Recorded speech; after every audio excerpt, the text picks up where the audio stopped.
the design of planned attacks on buildings inside the U.S. and how operatives were directed to carry them out. That is valuable information for those of us who have the responsibility to protect the American people. He told us the operatives had been instructed to ensure that the explosives went off at a point that was high enough to prevent people trapped above from escaping. He gave us information that helped uncover Al-Qaeda cells' efforts to obtain biological weapons.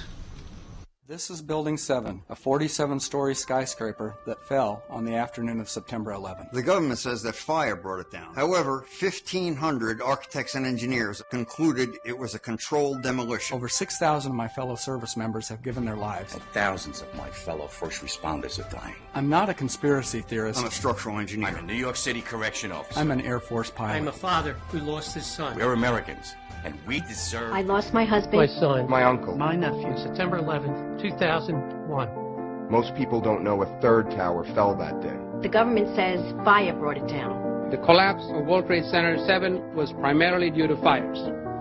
I, along with 1,400 other architects and engineers, have found the government's conclusion to be physically impossible. Impossible. We need the truth about what happened that day. Go to rememberbuilding7.org. Why it fell, why it matters, and what you can do.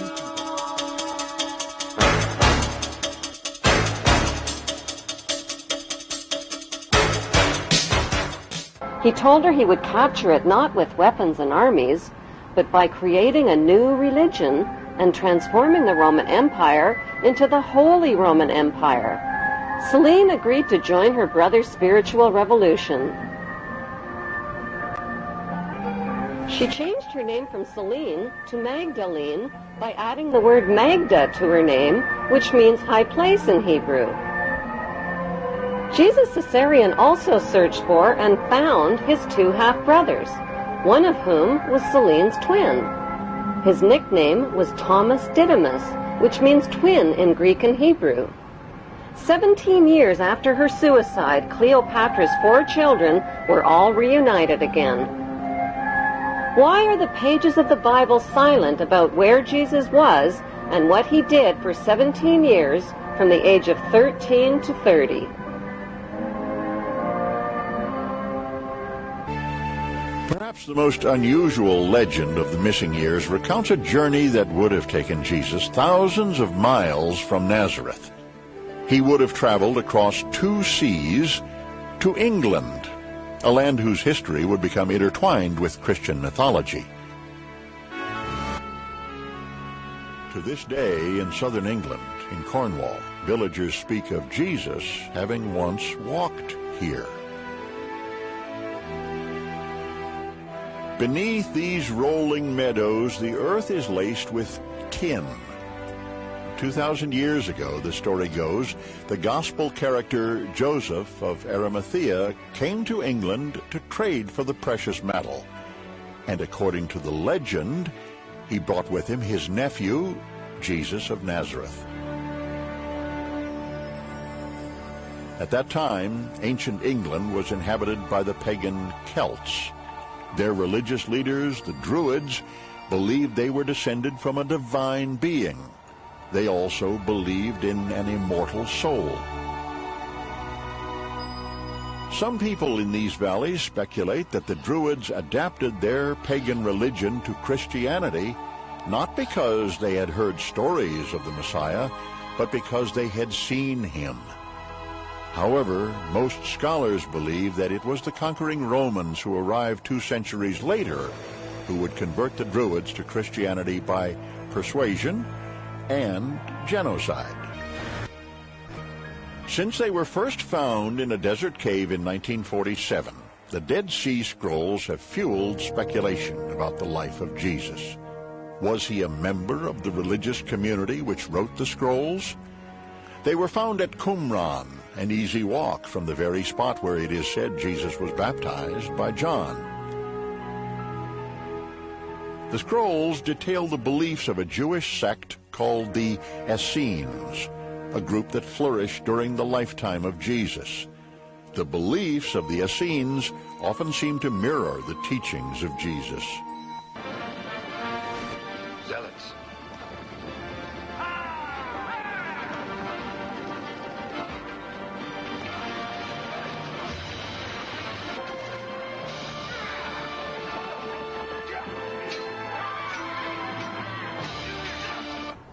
Jesus' band of revolutionaries included not only the Essenes, but a violent Hebrew terrorist group called the Zealots, who evolved into today's Zionists. We're going to a wedding.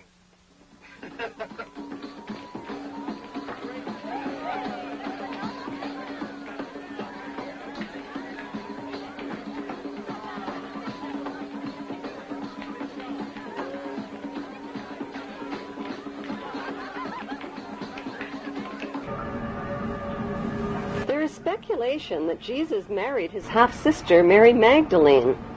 The Bible describes a wedding party in which Jesus uses his godly powers to magically turn water into wine for the party guests. Why did the Bible fail to name the names of the bride and groom at the wedding party?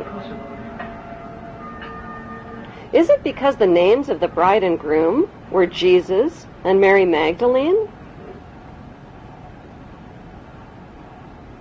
Since Jesus Caesarean learned the art of healing and meditation in India, and since he was provided with a foot support to stand on the cross, and since he was taken down from the cross after only 6 hours, and since he was treated with expensive royal healing oils, did he survive the wounds of his crucifixion?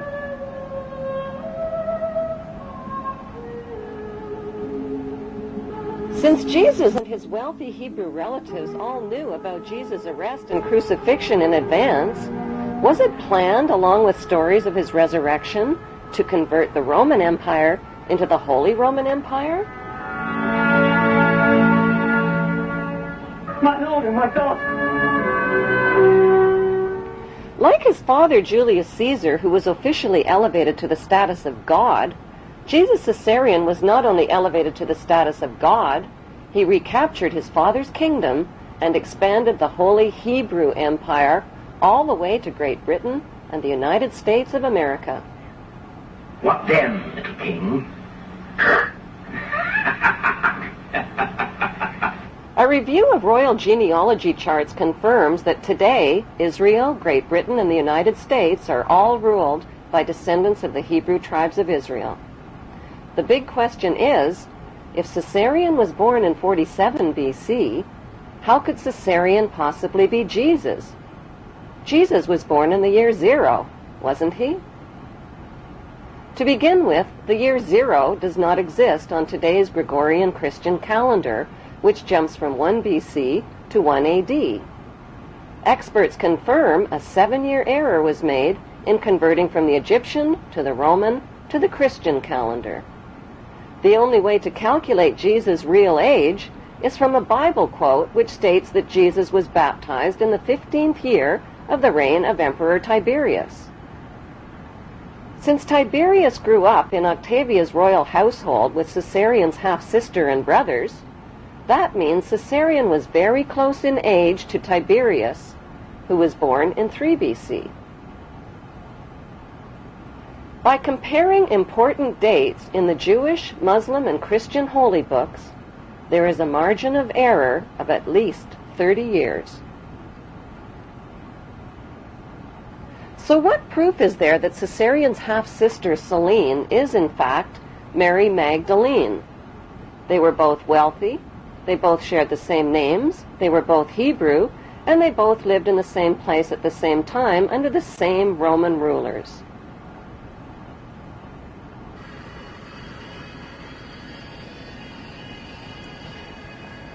The most convincing proof lies in a famous New York statue.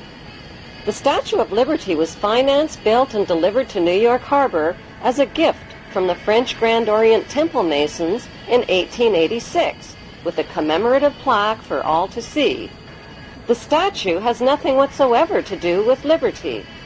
Its designer was French Freemason Frederick Auguste Bartholdi, who traveled extensively throughout Egypt. Bartholdi was silent about who the woman was that served as his inspiration for the statue, but there is only one woman whose face closely matches the uniquely masculine features of the Statue of Liberty, Caesarion's half-sister, Selene. Bartholdi used the ancient busts and minted coins of Cleopatra Selene as his models in designing the Statue of Liberty. By comparing a digitized photograph of the Statue of Liberty with a bust of Cleopatra Selene, the matching identity of Mary Magdalene and Selene becomes clear. The lips, the mouth, the sharp jaw, the thick neck, the protruding ears, the prominent nose, and the masculine features are a close match.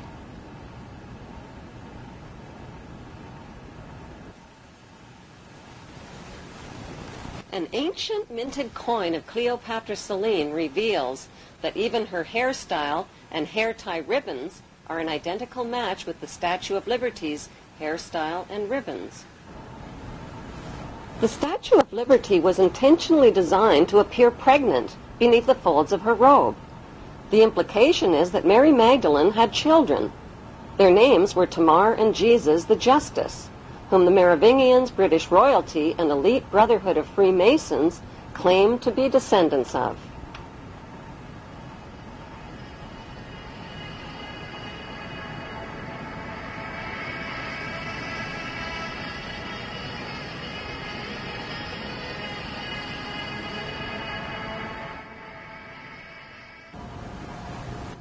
With the blur of confusing Judases, Thomases, Jameses, Marys, and Josephs found in the Bible, many researchers have been challenged by the Bible's name game and its who's who mysteries. One way of decoding the Bible is to profile the main cast of characters and create a royal genealogy chart. The connection between the lives of the main Bible characters and the lives of real, historical figures line up like answers in a crossword puzzle. Far from being poor and uneducated, Jesus' inner circle of family and disciples were well-educated and well-off descendants of royalty. The disciple called Nicodemus of Bethany was in